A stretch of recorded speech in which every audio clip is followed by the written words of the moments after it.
நாளும் உனை மறவாத இனிதான வரம் வேண்டும்.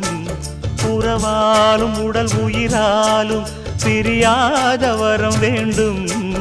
விழியோடு இமை போலே விலகாத நிலை வேண்டும்.